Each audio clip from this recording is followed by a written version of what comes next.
Hello, everyone. Today is April 26th, 2021. I'm here with Michael Carroll. This is Michael's fourth appearance on the Karush Koilu Yeah, podcast. fourth. Oh, wow. I'm the most reoccurring guest. Is that right? That's the most reoccurring guest. I love it. Congratulations. How do you feel like over time you've gotten better? Yeah, I feel like it's more fluid. Yeah, Just starting this podcast is a lot easier than starting, the single digit ones and yeah. even previously, just like getting into this rhythm and even posting it online is smoother than it was. Just because you know like a workflow, or like because it's just more comfortable of doing it repetition wise, or what? Workflow, I know the workflow pretty easily. Um, Doing it over Zoom is pretty much going to be my exclusive for the moment because Yeah, getting it done in person is difficult that takes some real audio engineering. yeah, So that and then post and then yes, so just like repetition and figuring out how to do less with more and just yeah, create the simplest product out there to get the podcast going. And it's on for sure. Spotify now, which is Is it cool. really? I Yeah. didn't know that. That's sweet. Yes. What did you have to do to like get that started? You have to find a it's a type of audio listing. Mm-hmm. There's service, so there's several of them. I think I use Buzzsprout, and then you go Okay. on there, you add your MP4, and then it's like specially custom. So like you can enter each episode's description. There's you know the specific audio file and any sort and what season it is, what episode it is, so that when it gets uploaded to Spotify, it's all in order. That's sweet. It's sweet. That's Yeah. awesome. Is it free, like a software, or is it something you have to pay for? Or Currently it's free. I think okay, that there is a premium membership.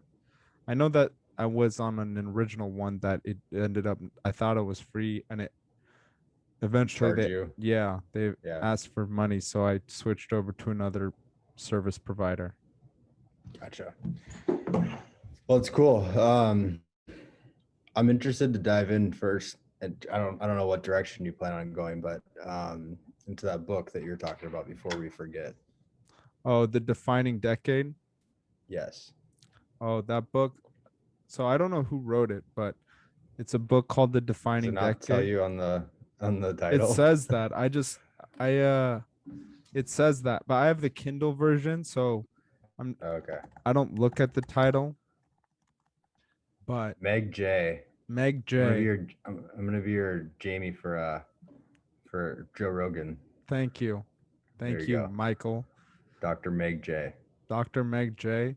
She pretty much outlines, all these stereotypical way of thinking that we currently have for people in our 20s, like, you know, putting off things such as our career or our, familial relationships and saying, describing how that might not be the most ideal path and that you know certain things that we're told that we really should desire in our 20s, it's not absolutely critical that we desire them. And if there are things that like we want to get started earlier that we're kind of told, hey, you don't need to rush into that, such as marriage or getting your career started, Buying a house. buying a house, Yeah. setting up your financial security in the future.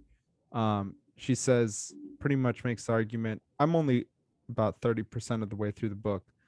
That it's a lot easier to get this stuff started earlier and, to not get too constrained within your habits and not reaching outside of your comfort zone, especially in your 20s. It's called the defining decade, and it's all about, your how people can improve their 20s and set themselves up for, easier life in the future.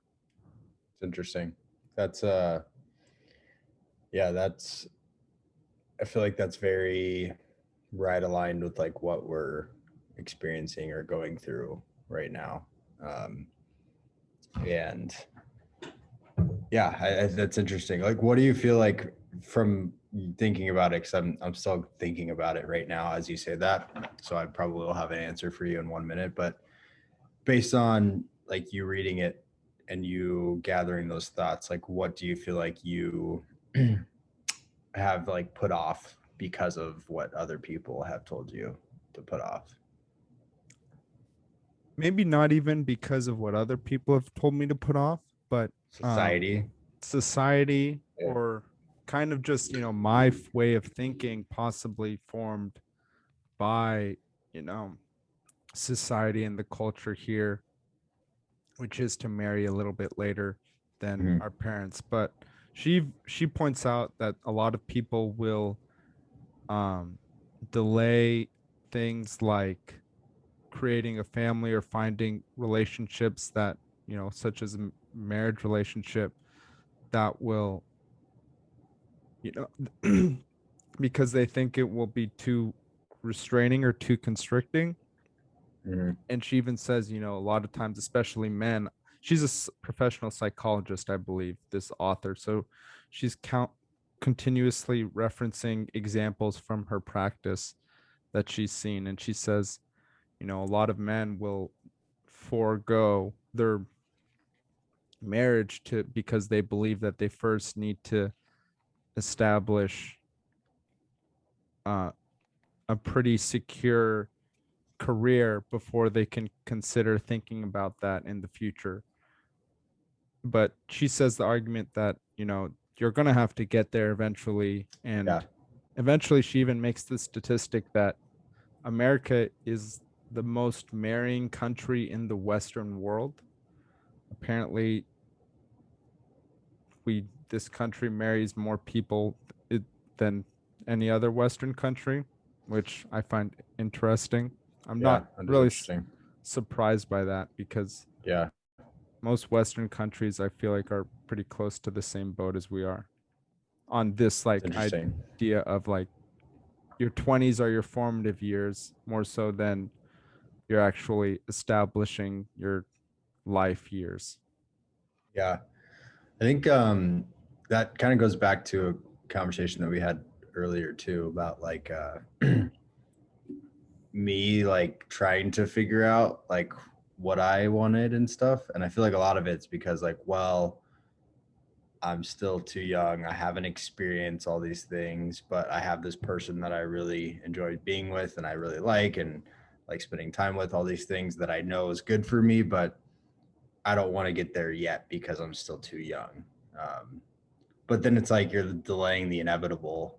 So why push that away when Exactly. yeah, I agree. Cause that's something for sure. I feel like I experience 100%. Is there anything that you think you've delayed or put off because, you're in your 20s and there's time later in life? Um, I think that relationships, well, I mean, I've had a weird kind of relationship, most recent relationship, I'll say, because I felt like I got too much time and I'm still young and you feel invincible still because you are at the time in your mind. So yeah, I think that, but outside of that, I don't really think so. I think like maybe if I had to think about it, maybe like thinking long term. I think I've been thinking short term. And I think at this point in my life, I'm starting to think, okay, long term, like you need to be happy long term. You need to think about this long term and not just think about, you know, tomorrow. You got to think about 10 years from now and make decisions based on 10 years from now, which is kind of why I decided work wise to make the change right now as well, is kind of exactly the same thing. So I feel like previously I was like, well, you know, how can I make this much money now, but I'm thinking more so like, okay, setting myself up for longer terms, which I guess I've always thought about that, but I just haven't been as forward thinking as I am now, if that makes any sense. That So I don't makes think sense. I don't know if I've necessarily delayed anything, but it's just more so like my thought process has changed as I've gotten older, if that makes sense. That makes sense. So for you, what does thinking about the long term mean? So you said that you recently made a big career change based off of this way of thinking longer term instead of shorter term. Yes. Um, yeah. So my current job, I've been looking for jobs and just toying around, and obviously I'm moving to Chicago, so that was something that I wanted to just see what was out there. Being that I currently lived in Nebraska, I knew that the job market is not as competitive as being in Chicago. And because of that, I know compensationally, like there was not a ton of similarities. And I think I could find something a lot more competitive, or I guess more of what I was looking for, if that makes sense. So I, being forward thinking, started to apply for jobs, knowing that around this time of the year, the compensation conversations were going to happen with my current job.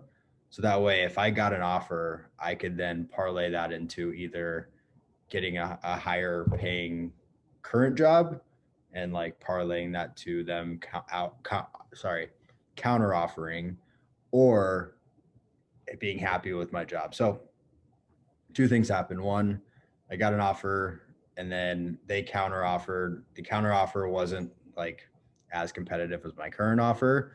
However, I think because I've done really well at my job, I think long term, I probably could have made just as much money this year, like just this year. If I think April to April of next year, at the end of the day, I probably would have been at the same money if I, you know, was looking at that short term, right? And then I think about, okay, well, long term, where can I grow in this company? Like, do I want to grow in this company? Is it something that I want? Is it something that challenges me? Um, and all of those answers were no. So it's like I would be in this situation again next year. So why am I delaying the inevitable when this company currently that's offered me, one, gave me a better offer compensationally, two, gave me a better opportunity to grow long term because it's a small company and they're planning on scaling now. And if it doesn't work out, it doesn't work out, but it sets me up for long term success because I could potentially come in as a new rep and do well and have potential to grow relatively quick. Whereas my current company, you know, we have 100 and our sales organization's like 160 plus people. Whereas it's just very limited as to where you can go.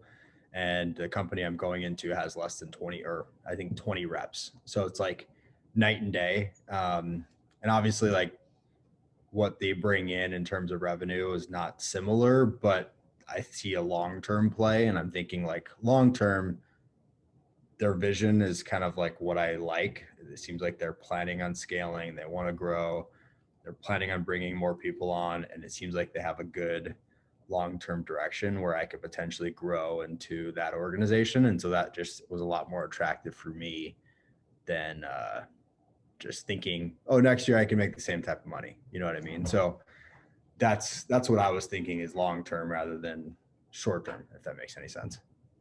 Yes, that does make sense. And nice job. Yeah. Congratulations. It was honestly, it like worked out the best it could have ever worked out. I was in like a very good situation where I had a job that I really liked, and I do still love the huddle and the experience I've had at huddle. Um, and I just like literally got an offer the day before my boss talked to me about compensation, so it was like perfect timing, and I kind of like knew it was right around that time. So it all just perfectly played out, and yeah, it's a good opportunity. I'm excited about it. It'll be long term, I think, a really good fit for me. Nice. And that's going to be a huge change. I mean, for sure. going from a 160 person team to a startup environment. Yeah, I think it'll definitely be a change. I think the cool thing though is I have good experience now, and I think being that it's a smaller team, I feel like they're gonna need people to bring new ideas as to how to, get to where my current company is, and scale to that point of like just what I used to do at my old job and different ideas and thoughts as to how you can do something differently or better or whatever it may be. And I think that's something that's kind of exciting for me. Whereas the current company, it's so hard at their scale to change processes because they're already doing stuff the way they're doing. And it's like they got to change it for all these people. So going through different hoops, it's just a lot harder. Whereas I feel like there's a lot more opportunity to collaborate and be like a person that can actually bring new ideas to the table. Whereas currently, I kind of feel like that's restricted, if that makes sense. That makes sense. Uh, And that's going to be exciting. That might be, a lot more work, but very yeah. rewarding work. Well, I think it's funny you say that because I know for sure it's going to be a lot more work. And like I was telling my boss, like when I was talking to him about leaving, I told him like if I'm thinking short term and if I'm being like short term minded, Huddle makes a lot of sense because I could still make the same amount of money for year one, right? I can still make the same amount of money, and also I don't have to do as much work.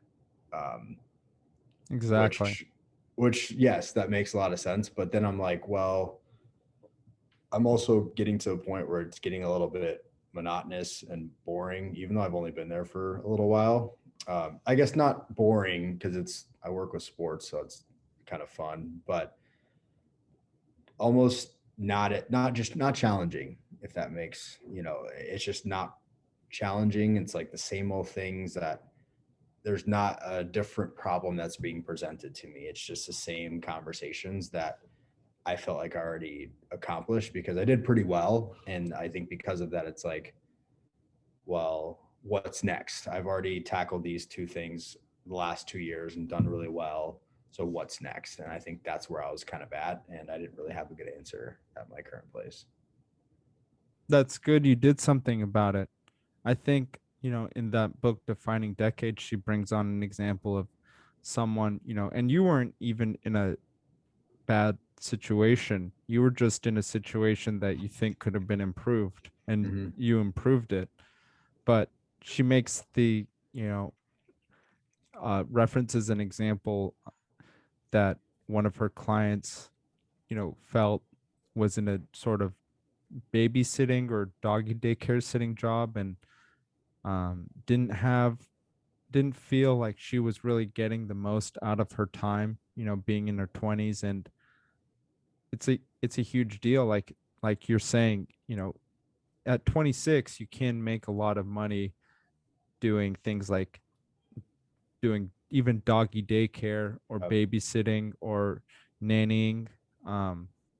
But 5 years down the line it's going to be hard to do any growth from that as far for as sure. your career. And like you were saying, even if you're making good money, is the actual task that you're doing rewarding?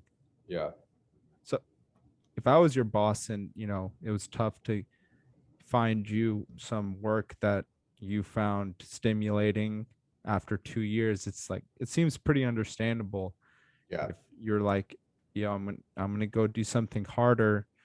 I'm gonna might stress me out a little bit, but at the end of the day, coming home will be more satisfying than it was at my previous work. for sure. I agree. That's exactly. I'm actually looking forward to it. And like, it's gonna be a new challenge, and I'm gonna probably it's a new industry, right? That's just to give you, and I think we talked about it briefly, but it's a commercial real estate company, and it's like a software company that sells uh, like a CRM type of software to commercial real estate company or brokerages. So it's a completely different world and not anything I know anything of right now. But that's also kind of exciting because it's like a different realm and something I get to learn and figure out. And I feel like if I get to a point where I do well there, I feel like it'll be more rewarding because it's like something I'm not familiar with at all. Yes. And it diversifies your skill set too. Yeah, 100%. That's the other thing too. It's like I didn't want to.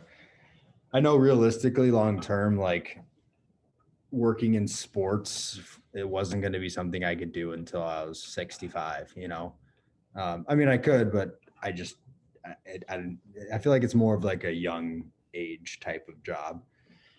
Um, and so I think I was thinking like, well, I'm not going to be in that sector forever. I've got to do something now while I'm still young and marketable so I can have that in my resume to potentially use that down the line rather than just having sports as a background. I think that would help for sure. Would you go back into the industry of sports? Would I go back? Yes. For sure. Yeah, I love, I mean, again, I love Huddle, and the best part about it was that they have a really great product and people want it. And there's not a ton of competitors in the space that do what they do to the level that they do it. And for that reason, it was like very easy to sell and very easy to get people bought in on the product, which made it rewarding because it's like I'm actually selling a really good product. So it's like it's fun to talk about. Like I had a Zoom meeting with a coach today, and I just literally walked her through how to like set up things, and like she had questions about like stuff with the profile, and it's like all sports related. So it's like fun questions and easy, and it's not like a daunting task to hop on and like do a demo or whatever it may be. So I think like those are the things I'll miss for sure. Um, so yes, to answer your question, I would absolutely get back into it. It's got to be the right type of job or company. Yes. That's very big. The work, even from home, work life, what you do for work is pretty important. For sure. Yeah. Have you read any books recently that kind of got you thinking or changed or got some questions in your mind? Um, yes. So I've read, gosh, Atomic Habits. That's what it was called. By James Clear, I believe it's called. Have you read that or heard of it? Yes, I've read it. It's a good one. I actually enjoy it. It's I think it's I when I've made like personal changes. I think we've talked about this again. I've never really thought about the tasks or the things that I do or the mindset changes while I'm going through them. But it's interesting because that's what you have to do in order to change something or implement a new thought or implement a new way of living or whatever it may be. So yeah, for that reason, I love the book, and it's interesting the way in which he thinks about things. So yeah, that I think that was a one that I would pick out for sure. I thought the book was interesting. I thought it was really easy to digest. Yeah, Like, I don't know, I don't really remember specifics about it, but just remembering like this is really easy to read, super entertaining. Like yeah, for me, I couldn't put it down, which is yeah, crazy with a book like that. Like usually yeah. those books are kind of tough to read. Well, because you understand it. Like it's like, oh, I've done this because of that, or like, when he talks about the example of people smoking, for example, and he talks about um, like people talking about like, oh yeah, I like I'm not a, or I quit smoking. I don't know, like something like that. And he talks about it, and it's like that's all just a choice and a way in which you think about it. It's not necessarily something you are. You're not this. It's just you want to do this, and so that's why you do it. If you want to change, you can change it. You just have to change your way of thinking. And it's like it's easy to understand because we've all gone through things where we've changed and done things where we've changed. And it's like relatable in that sense, which is why I like it. Yes, it's very relatable, and it's not easy to do, Yes. changing. And even if you read that book and implement his, suggestions, it's not that easy. Yeah. One thing, It sounds easy, but it's not. it sounds easy. Oh, if you haven't tried it, then it sounds easy. Yeah. One thing that he like made a big point of that I actually implemented before um I read that book was using systems instead of specific goals. Mm. So, for example, I think one type of goal a lot of people have is to read X amount of books in a year. It's like I'm gonna read 60 books in a year. Well, that's not always doable, and especially if you're a novice reader, that's like almost impossible without Yeah. with actually digesting something. So he's like, instead of creating a goal like that or another goal like I'm going to get into Stanford, then instead of that, you can create goals like I'm going to read for 30 minutes every night, Yeah. or I'm going to write an essay to get into Stanford for 40 minutes every night. Yeah. And that's like way easier and way more practical than, because like that actually creates something that may lead to your end result that you want. Whereas just saying, I want to read 60 books in a year, it's like, all right, how do you even start? Just Yeah. reading and then Yeah. just, you know, For sure. I agree. And I think that's another thing that's super hard because it's easy to be like, all right, I want to do this and I want to do that. But it's like breaking it down like that is a lot easier to accomplish because then, say, for example, in a year you want to read 60 books and you're in May, it's already almost May and you only have 10 books in. You look at that and it's like, holy shit. But it's going to seem unattainable and you're not going to want to do it. Whereas yes. if you do it more consistently, like maybe you'll get there, maybe not, but you have probably a better chance to do it if you do it that route for sure. Yes. And what that was a great example. You do have a better chance because it's just like, just put 30 minutes aside. It doesn't matter if you read a page or 10 Yeah. pages, you've succeeded in your goal. Whereas that was a good point. If you've only read 10 books by May, then just the whole idea of even continuing to read is daunting because you're not going to reach your goal, which Yeah, is why you're doing this. exactly. Like again, same thing like people who have goals, like their summer's coming and I got to get my summer body and they're like freaking out that they're not going to hit their goal by summer. But it's like if you just do it daily and just are consistent with working out and that's something that I know you know that too. It's like you'll reap the benefits consistently rather than just trying to do a quick 90-day fix or whatever it may be.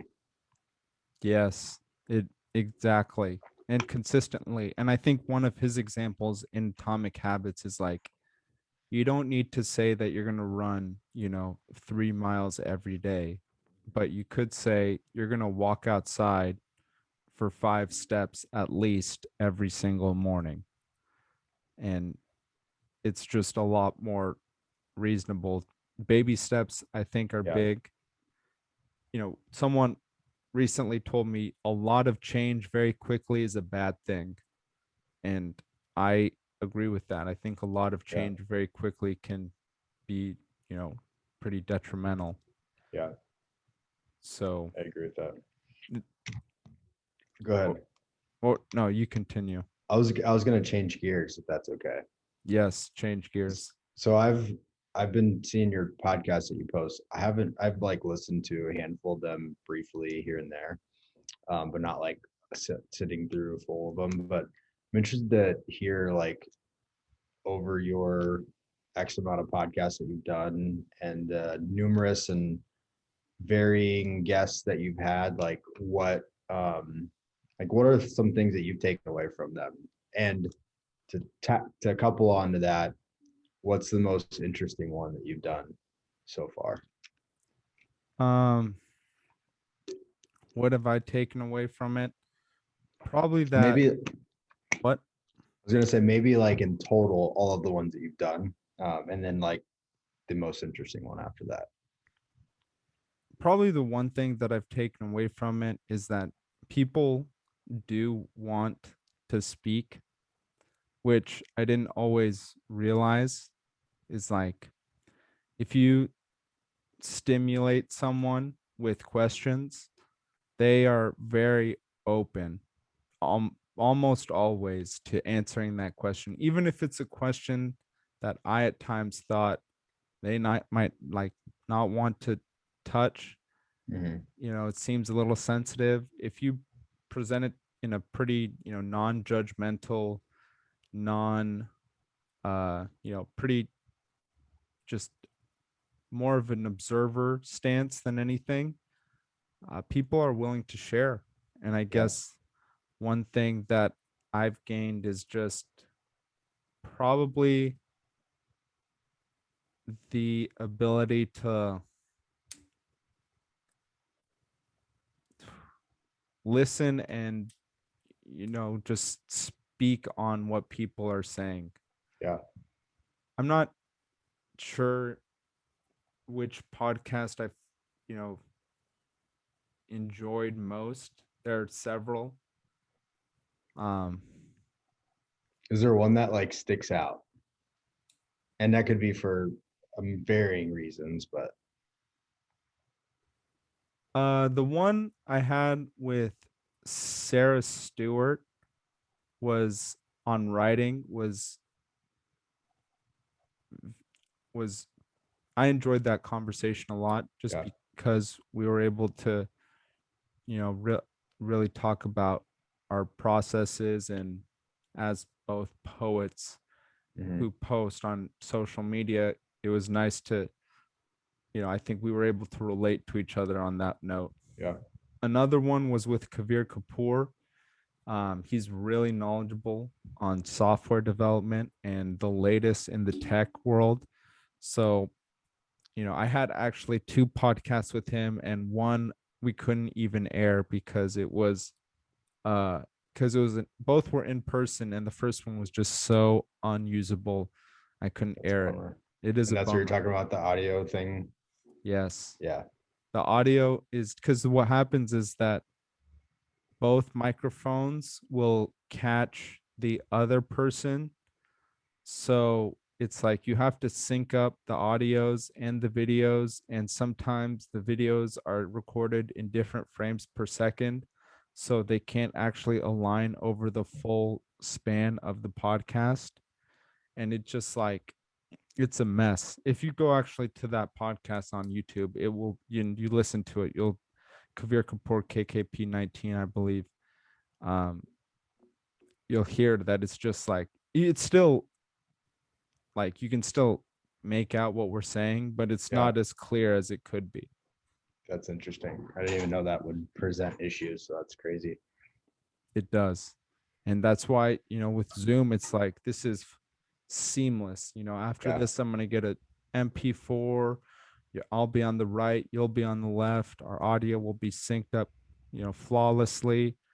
And it's just too easy. Then you put it into iMovie, you add the intro, transition, post it onto YouTube, and it's like really simple. But if I start doing it in person, then I have to create two separate MP4s and I have to align them in iMovie, and it's way more work than I Yeah. really want. Yeah. That makes sense. Because you're recording two separate faces, right? Because you're recording your face and then you're recording their face. Yes. So I And need then the two audio is cameras. okay. Gotcha. Yes. Yeah, that sounds like a headache. And just coordinating it to people to come over, right? It's probably not as easy either, right? That's not too bad. Yeah. because it's just like, come over and we'll do it. Yeah. But the bigger issue is like setting up the actual podcast Yeah. once I have both MP4s uh, recorded. And it's just like, versus this, it's already a single Yeah. in sync MP4. That makes sense. Um, who do you like, what do you go after when you like look for people to jump on your podcast? Like what's something that obviously you have friends like me, but like outside of that, um, is there something or are they just all friends or like what's, well, I guess how do you pick people and why do you pick people? A lot of them are friends because friends are, you know, we already have a established relationship, so they're more willing to speak. I've asked a few strangers, people that I, are involved within certain industries, whether that be infrastructure or technology or writing, uh, to come on, and they're a little bit less inclined to do so Mm-hmm. because, I'm not famous. I'm not Joe Yeah. Rogan. I'm not, Tim Ferriss. I'm just Yet. yet, exactly. So they're less inclined, but Yeah. that's really it. Is I'll find someone, whether that be through like Twitter or I, that's as far as strange. Twitter would be a good place because Yeah. you can message, people there pretty easily. For sure. And I've emailed professors too, professors of various types of engineering practices that, didn't respond to me either. It's kind of like applying for jobs as Yeah. far as trying to get podcast guests who are strangers. It's like you send out 10 and maybe you'll get one, Yeah.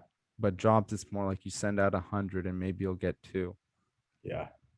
That's crazy. That's interesting. Yeah, and I feel like you're more on like a regular cadence than you had been in the past. Um, is there like a reason for that other than just wanting to do it more? Or?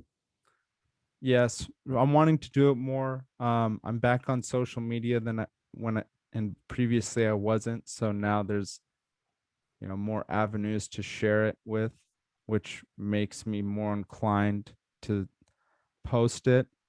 Mhm. Um, Another thing is I think it's really, going to be the future.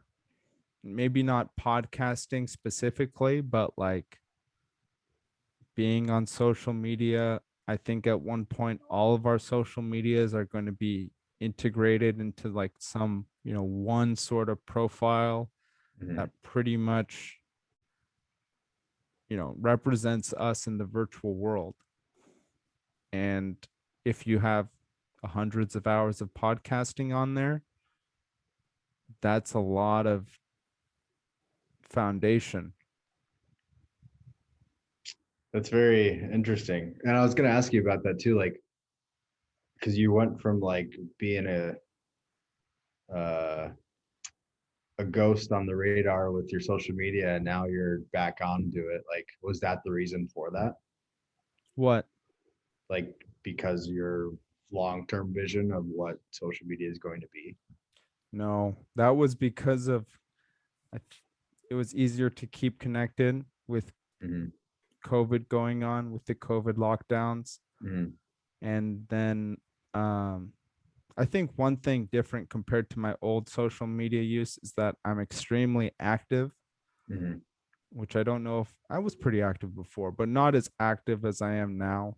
Yeah. And I enjoy being active on it. I think that really changes the dynamic of Yeah, it. that makes sense because you're more inclined to like want to put stuff out there and not really care about what anything or anybody says. Whereas previously you probably were like, well, I don't know if I should do this or that. Probably, I'm assuming. That too, exactly. Yeah, And it's a lot less caring too, because when you're in yeah, high school or in college, which is when I had social media, it's like you see people every day. You're like, oh my yeah, goodness, I don't want to yeah, post something stupid. And then these people see it. And now it's like, I don't want to post something ridiculous or stupid. And then, employers or future employers see Yeah, it. But now we're much more level headed and, for sure. talking about things that I think are important and worth discussing. And people care about these things deeply. I mean, last year, there were so many different sort of, you know, debates going on about different socio-political issues in the country that's just like it's tough to Yeah. just I don't know, you kind of have to get involved or it's tough to stay silent. Yeah, I agree. I don't, sorry. Um, I don't currently, I mean, I have like Twitter, but that's about it. I don't know. I think Twitter's enough for me because, as you know, Twitter's a lot, anyways. I don't really ever post though, and I don't know why. I think it has to do with what you're talking about. Like, I definitely have felt like I care too much about what people think or post, and so I'm just like, oh, I'll just go on there and just look.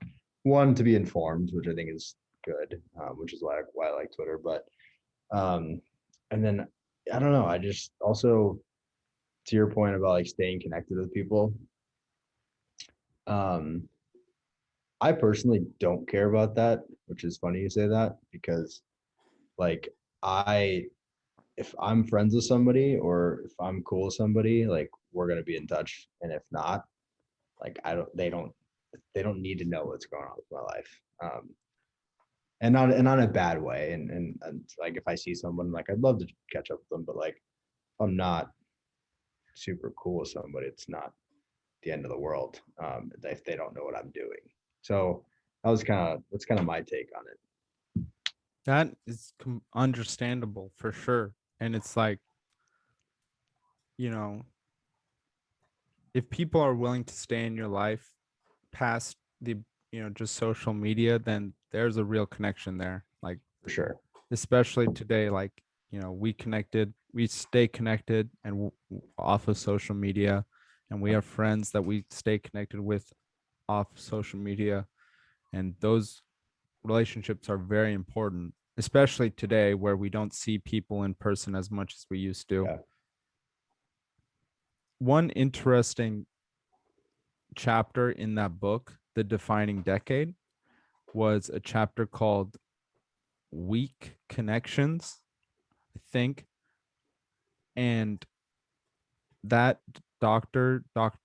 Meg, was that her? Mhm.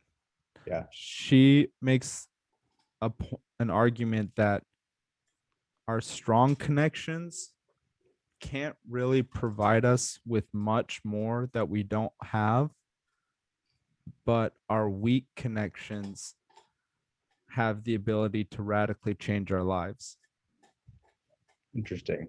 by in you know by showing us new ways of going about things or introducing us to new people or even like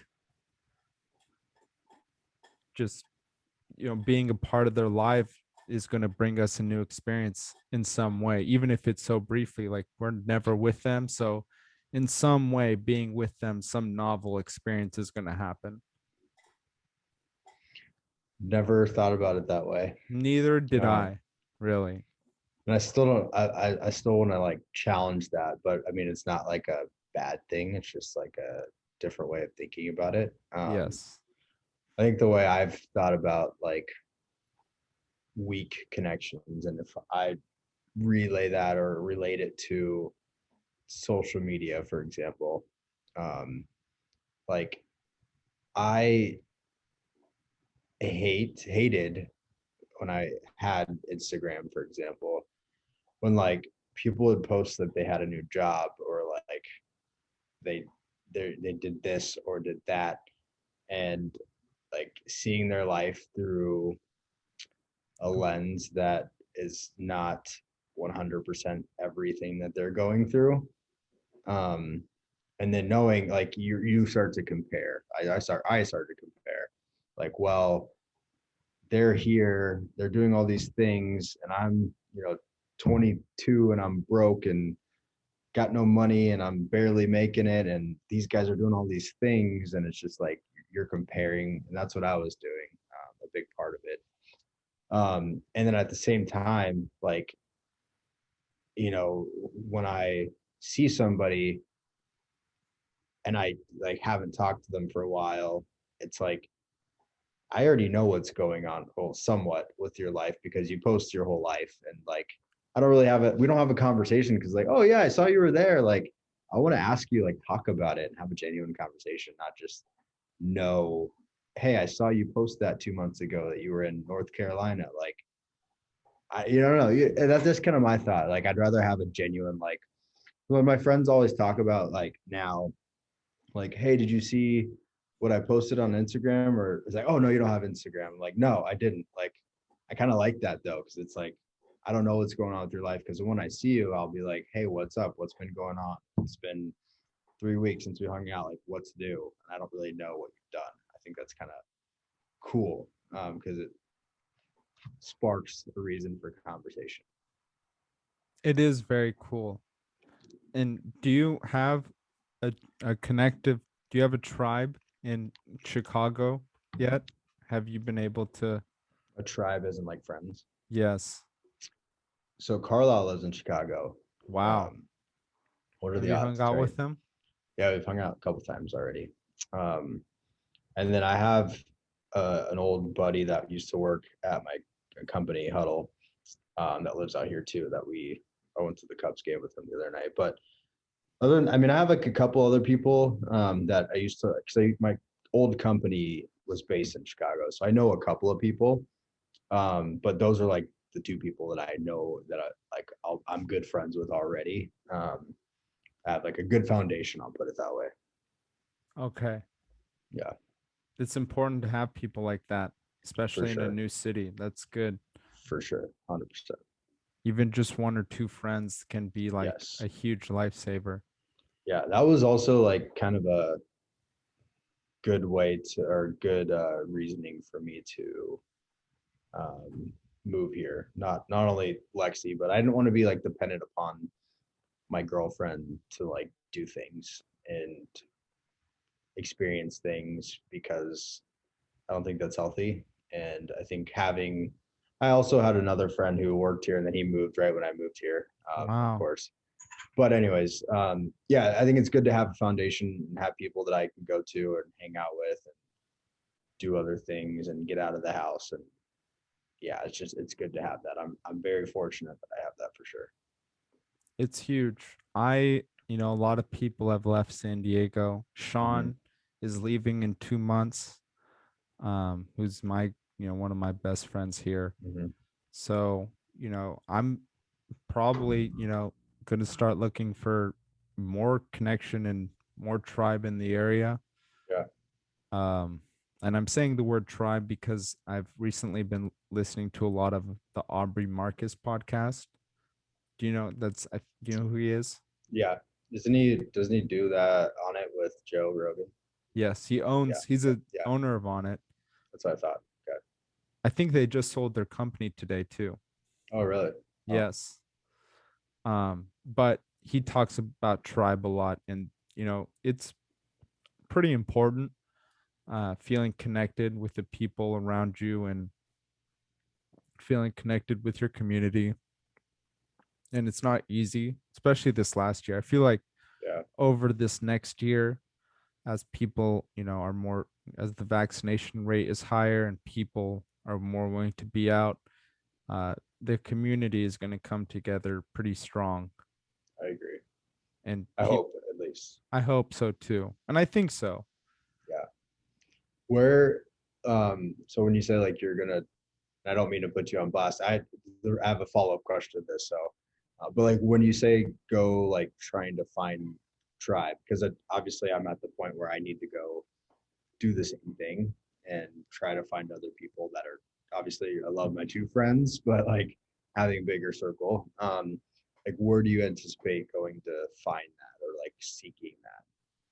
One place is I'm going to, there's like this yoga and com like kombucha and Uh-huh. DJ morning event Oh, really? in a city close to San Diego, like pretty much a suburbia right outside the city. Hmm. And I bought some tickets for that, so I'm gonna That's go to cool. that. And Is it, what? do you feel, sorry for interrupting. I'm No, just like, to go on to that, like, do you feel like weird putting yourself out there? Like, is that uncomfortable for you? Because that would be for sure. I know for me, it would be uncomfortable as hell. yes, it is. And sometimes it's not fruitful, to be Yeah. honest. Yeah. Sometimes it's like you go there and you're like, oh shit, the awkward kind of person Yeah. standing by yourself. But other times, I mean, it's more fruitful than not going is. Yeah. Uh, So at And least you tried and you put yourself out there. at least I tried and put myself out there. And Yeah. when I've gone to things like this, usually it's like it's not 100% that you'll meet someone there that you connect with. Like if there's fellow yogis there that live in the area close to me, then it's like people with similar ideals. And Yeah. it's a morning event and I'm a morning person, so if someone's Yeah. there, they're probably a morning person too. So it, and I did this also because of the book The Defining Decade. And she makes a point where it's like, yes, you have to say yes if you want things to change. Yeah. Because if you say no, it's like things aren't going to change. And you don't want, I don't want things to change, dramatically very fast, because that can be very bad. I think Yeah. that, dramatic change quickly usually does end badly. But a little bit here and there and just try it out and see if it works, and, you know, keep going. Maybe, and That's, sorry, one other place I found tribe is with Asha, my dog. Fellow oh, that's dog right. owners are, Forgot you had a dog. yeah, I have a dog, 3 months strong now. That's awesome. Yes. That is true because then you get to sync up with other people and probably go to the park or something, meet other dogs and like communicate with those people, right? Yes. I Yeah. could have actually I met a good friend who had a dog. He moved away. Him and his wife are having a child and he Okay. moved away. So that's good for him. But Yeah. it's like I've met a few people who have dogs, and so that's another way I That's cool. trying to get it. That's cool. I I, was gonna say, no, go you ahead. go. I was gonna say, that, well, one, I have like a ton of respect that you like go to those things. I feel like it's something I've always wanted to do, but it's hard for me to like want to put myself out there. It's not comfortable, and I hate being like siloed and being alone and like not being that one person that's like there Yes. looking around. Doesn't look So like they have a place to be. for sure. Um, so it's definitely something that I am mindful of and I want to be better at, but it's not easy. But it's something like I was thinking about this already. Like obviously, I'm starting a new job and going to um, meeting new coworkers and all those things. Something I'm comfortable already saying yes if someone invites me somewhere and like doing those things because I have to like take advantage of the opportunity that I have while I'm still new and I can still get an idea of like who I mesh well with, all those things. So that's something I'm very much like looking forward to and having that opportunity to like meet new people.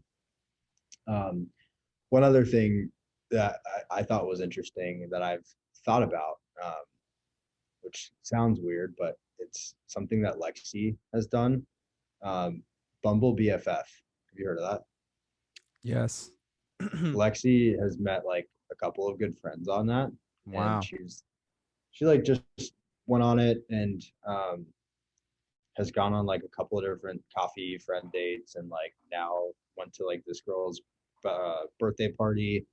Just got invited to Puerto Rico with another friend. It's like it's kind of cool. Like she's making good connections, and she is in a similar situation to you in that like she's not from here, but like her friend groups, not a ton of them are around here. So it's hard, especially when you're working from home, to have like a good group of friends. And so she just like, I'm gonna try it because one of her friends tried it and she's like liked it. Um, I've thought about that, but like as a guy, it's like kind of weird. I don't know if I want to even explore that idea. But I it's might like, try it. yeah, please do. I'd be interested to check it out. But it's like, it's also weird with guys because I bet guys are different, you know. guys are different for sure. But honestly, I'm gonna try it out. It's Yeah, Yeah, I'll I try it mean, out. it's like it's a cool. I mean, for guys too, it's like, well, worst comes to worst, you go grab a beer and like talk sports, and then that's it. Like, I mean, obviously, you'd hope for more, but like, if that's the type of friendship you have, that's cool too. Yeah, I don't know. I definitely would be. I've thought about it. I'm not opposed to it. I'm definitely thinking about it. I don't know if I'm going to do it yet, but if you try it, definitely let me know. I'll let you know. I'll try it. It'll be interesting for sure. There's Yeah, no doubt about that. yeah, for sure. Wow. Bumble BFF. Hmm. I saw I it, didn't but even, never was willing to go on it. I didn't even know that was a thing. And Really. I always thought it was more for like, I don't even know if they have, I'm assuming they have guy side of it. They Um, do. I mean, I saw it. yeah, I've never done it, but it sounds interesting and it sounds like it's worked. She's had a couple of friends do it, so I think that's pretty cool. Wow. Social networking by location. Yes. Yeah, it's pretty cool though. That's an easy thing. It's like you're all living. Well, I think the cool thing about that, obviously not everybody's going to be cool, but you're both in the same area. You're both obviously putting yourself out there. So at least that's like you have that in common where you can like talk about that. And if someone else is willing to put themselves out there, then more than likely you guys are on the same page. It's about some things at least. So I think that's like a commonality that you have. Yes, especially for guys too. Yeah, If two guys are on there, then they're for sure. definitely of a certain type of, you know, breed, a certain type of thinking. Versus, I feel like you said, for girls, it's a lot easier for them to be like, Yeah, oh, let me go on here and check yeah, out this. But I'll let you know how it goes. yeah. Please do. Interested to hear it. This summer is going to be the 10-year anniversary of our 10-year high school reunion of our That's nuts. graduation. Are you going to It's go? crazy. I don't know. I haven't heard anything about it It's at there. all. They started a poll on Facebook. I don't have Facebook. That's why. The What e- was the poll? the end of summer is winning versus Thanksgiving. Thanksgiving is probably better because everybody would be back, but I wouldn't be opposed to the end of summer. Your birthday would be then, so you could just come there Very and true. then yes, I think end of summer was winning overwhelmingly, but Thanksgiving is the standard. I'm pretty sure Yeah. Thanksgiving is like the standard of high school reunions. Yeah. Lexi had hers on Thanksgiving weekend, or yeah, that week, whatever, as well. Yeah, I would think that'd be easier, but again, I'm not making the decision. I don't know. Are you gonna go? I kind of want to Yes, go, but I will. We had a great senior class. I thought our class good. was like so many good, high quality people and just people Yeah, that were like, I really enjoyed being around them by the yeah, end. I agree. I'm it's so funny because I think 10 years ago, um, at that time seems like 10 years ago, you would be like so much further along.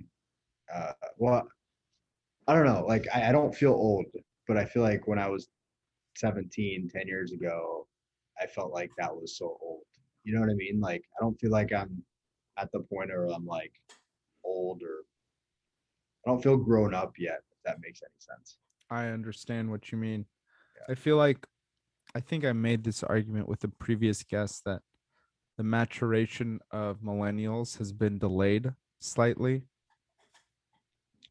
because of I don't know. Maybe it's the way we grew up or something, but I just feel with, delayed marriages, delayed onset of, getting jobs do that you think it's the maturation or do you think it's the just a different time?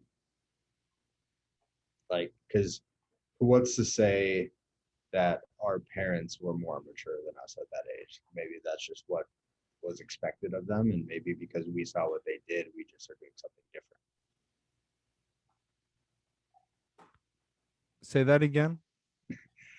Well, like, what's to say that, like, how do we identify that it's the maturation and not necessarily just what we saw our parents do things a different way, and because we saw that, we wanted to try something different for ourselves. So we, in fact, decided to do it a different way, but it's not necessarily because we're not mature.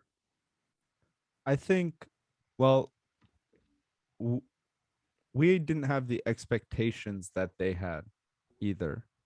I think the expectation to be married by 30 is Yeah, gone. The expectation to, not be in your parents' home by the age of 25 is gone. The expectation that you have to do it all on your own and you can't actually live with your parents is gone. And I think all those expectations put people into positions where they were forced to mature yeah, earlier. So I don't think it's necessarily like because of us, you know, just the way we are, we didn't mature yeah, as quickly as them. I think it's because we weren't placed in sort of environments that forced us to mature at a younger age than we have to. Like we're able to be a bit more sheltered in our 20s than I think our parents were able to. that makes a lot. I agree, 100%. When you put it that way, absolutely makes a ton of sense. So, but I mean, I agree with you too. I don't feel like, if you told me, what are you going to be in 10 years from the end of our graduation, I would have said, damn, I'll be an adult, Yeah, living, full adult life. I'm going to be serious all the time. yeah, There's no way I'm going to be posting podcasts. I'm just going to be engineering for some company. yeah. I agree. Would you have thought that you'd be like married or have kids or anything at that point, or No, I think no? even the expectation of kids, like my parents never put that on me, which is Yeah, like another thing delayed my maturation because like yeah, if I had a kid by now, my dad was married at the age I currently am. very true. If I was married now, I'd be way more mature than I am. Yeah, dude. My mom. It's funny you say that because my mom got married to my dad at 25 Wow. and had me, or 24, and had me at 25. And Wow. so she sent me a picture the other day of me and her when I was 2 and she was 27. And I was Oh, like, it's like, I can't even fathom having a child at like my age right now. And you had a 2-year old, and you were married. And so, yes, I think you're right. And it's like, it's crazy that that's just like, I can't even think about it. I think the marriage part though, I did think that I would be because I was with somebody for so long, that I just had this vision in my mind that it was going to last forever, you know? So like that part, I thought I'd maybe be there. Um, Once I got a little bit older and once I got into like college, I was like not wanting to do that. And I don't know if that's because the person I was with I didn't want to end up with, or if that was because of other things. I don't really know, but maybe it's a combo of both. But yeah, it's still crazy to think that our parents definitely had to mature faster. I agree, and I guess I've never really thought about it, but you're right. The expectations were definitely different. Yes. And I don't know. I don't mind it right Yeah. now. I don't mind being like kind of still living life, and Hmm. like I have this dog, and even this dog is a huge commitment. Hmm. Like I can't even imagine a human being. If I mess Yeah. up with this dog, very few people will care. My mom will care. Very few other people will care. If I mess up Yeah. with a human being, that's just straight up illegal. You Yeah. can't mess up with a human being. Yeah, dude. I agree. It's crazy because though to your point, like being that I live in Nebraska, and I know we've talked about this before, but like I have a friend that he's my age, 27. He has 3 kids. Wow. Like I can't even imagine. But like that's also kind of like I don't know if it's the expectation in Nebraska, but it's just kind of what everybody does. Is marry pretty young and have kids and start popping out babies and like but I also don't. Does that? I don't know if they're more mature. I don't like because they're still technically in this age. I guess they have to get more. They have to figure shit out earlier, but I don't know. I guess it's not a stage where I've thought about like, all right, I need to, because you have to be selfless in that or in that sense because you can't be selfish. You have to think about your kids. They've got to be the main priority, and that's just I've never had to think about that, and it's crazy because I feel like over like now that I'm in a pretty solid relationship, I feel like I've started to be a lot more selfless with like the way in which I even just think about someone else's feelings and how some certain things will affect other people and another person. Whereas in the past, I didn't give a shit and I just wanted to do what I did. And if that hurt somebody else, that hurt somebody else. But I was very selfish in that sense. So I think I'm starting to develop those thoughts and ideas. But the fact that my mom had already developed those at 27 is just crazy. It is crazy. And I mean, we could do it too, I think. Yeah. I Yeah. think If we that had thing, to. if we had to. Like Yeah. your your friend who has 3 kids, I don't know if he's necessarily more or less mature than you, Mhm. but I think he's definitely more mature than he would have been if he had no kids. True. That's fair. Very true.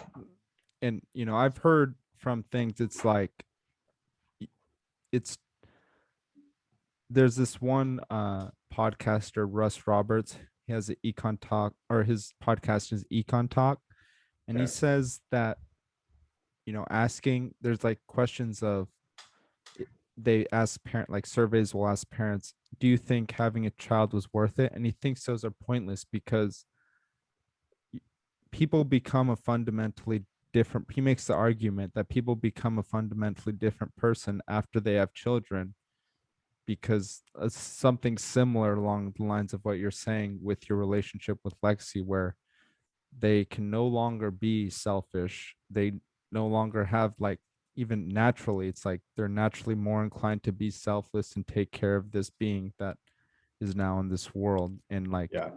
to even ask that question is, you're going to get completely biased answers from people who have no children. Like, is it worth it to have no children? Well, you can't take what they're going to say, you have to take it with a grain of salt, because they're Yeah. going to be biased towards Their not opinion having or their their side. opinion, their side, and same with Yeah.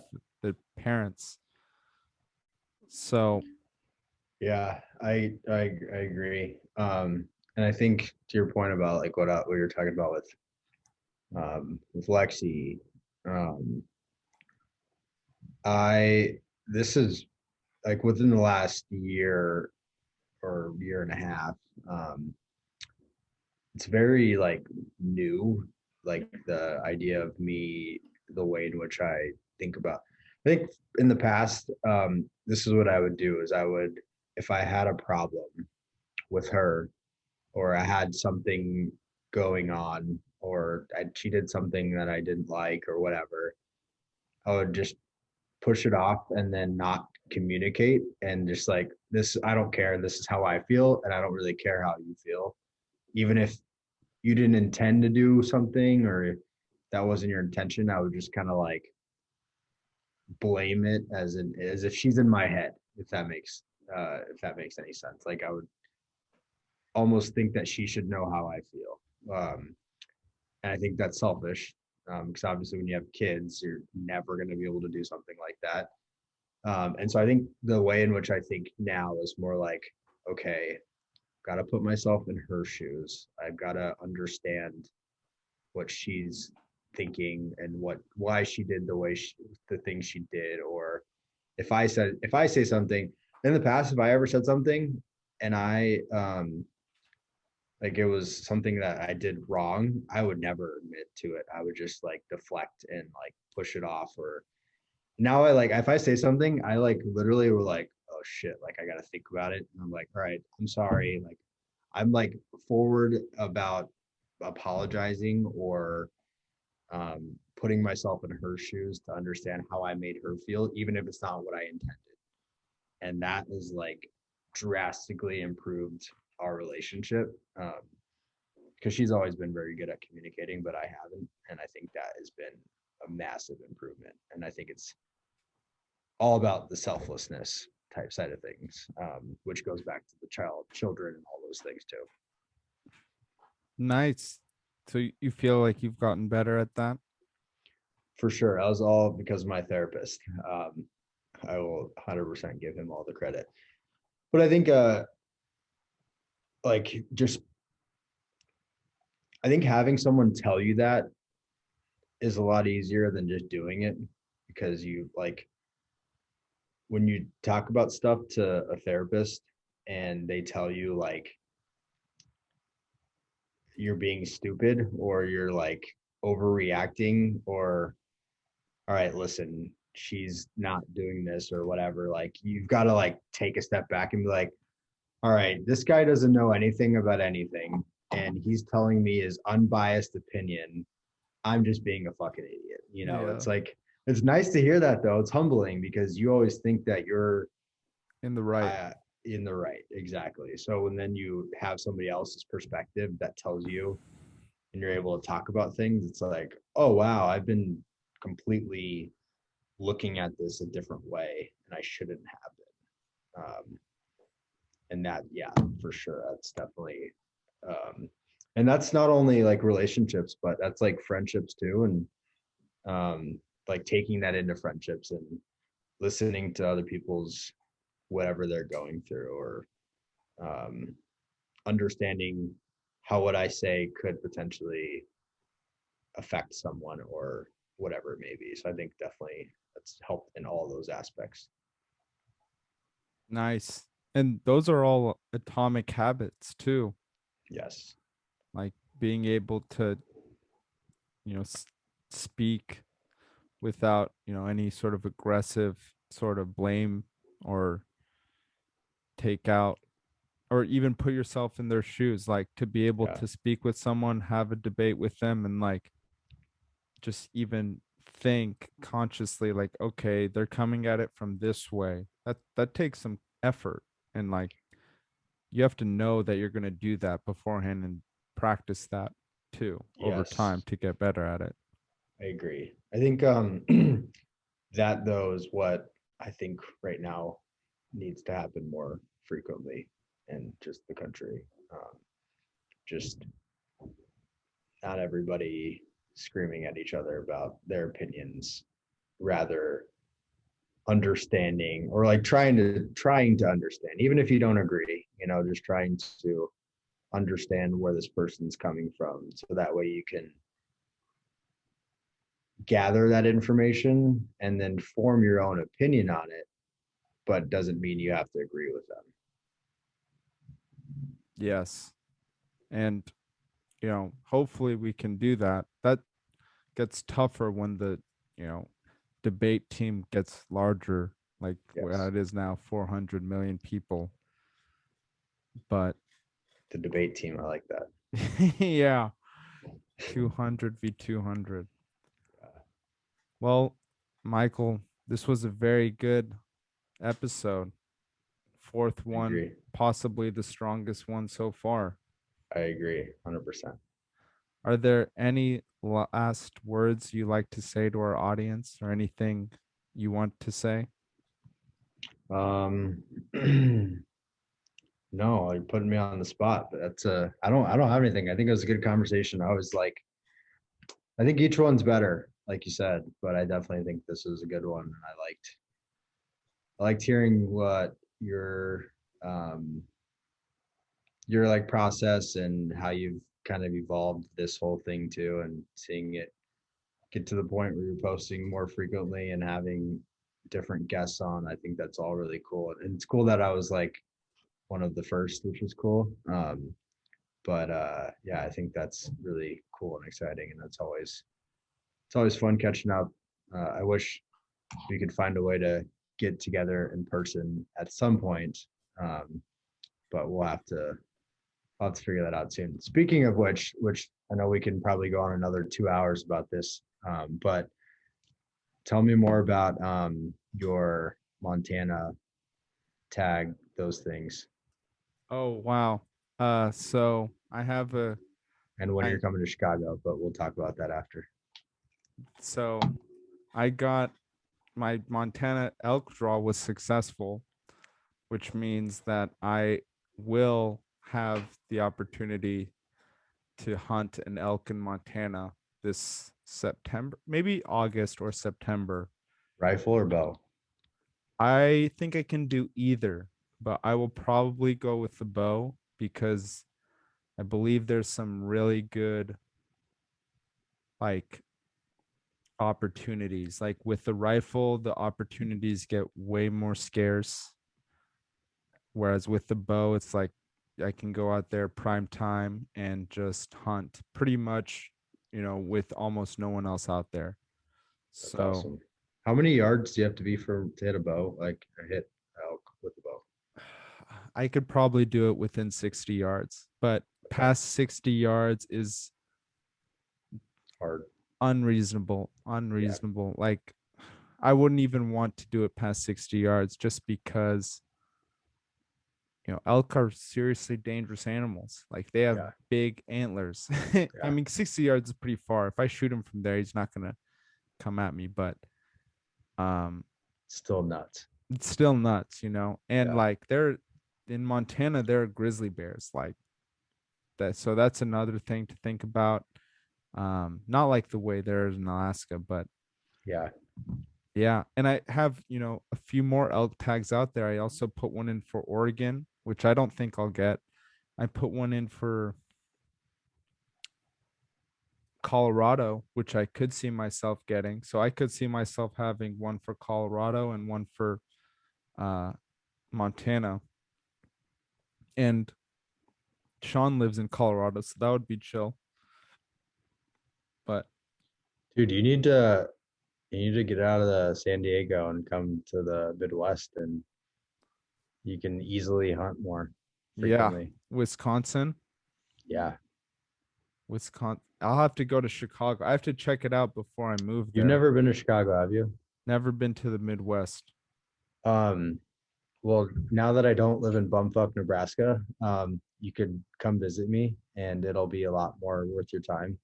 um, but the Wisconsin border is only like an hour, so it's not far. So like we could easily like take a trip up there and go check things out too. So definitely we got to schedule some time where you come out here because it's awesome and there's a shit ton to do. So you should definitely do it. I think I'm down to go out there. Maybe, probably this year. Yeah. Well, let me know. I'd say before it gets super cold. When Um, is that? uh, End of October, early November. It depends, obviously, because the Midwest is like nuts. Like it'll change day by day. Like today it was like 75, yesterday it was 40. So Wow. it literally varies. But I would say probably like at the latest end of October because November is a crapshoot and it could be really, really cold or it could be okay. But I'd say end of October at the latest. End of October at the latest.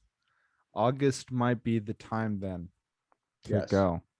Is it nice there or is it Yeah. humid? It's humid, but it's beautiful weather. And there's so much outdoors things to do and like walk around and check out. So for sure, definitely August is like a prime time for sure. All right. Then I'll consider August coming out there for Cool. several days. That'd be dope. My my apartment complex too has like guest suites that you could rent out. So you'd be in Really? those. It'd be kind of cool too. Wow. You'll have to tell me that. You'll have to Yeah, show for me sure. that. I'll show you offline. All right. All right, man. Well, this was a good one, Michael. Thanks for getting on. Yeah, thanks for having me. You're welcome. Goodbye, Karush. Goodbye, Michael. Have a good one. You too.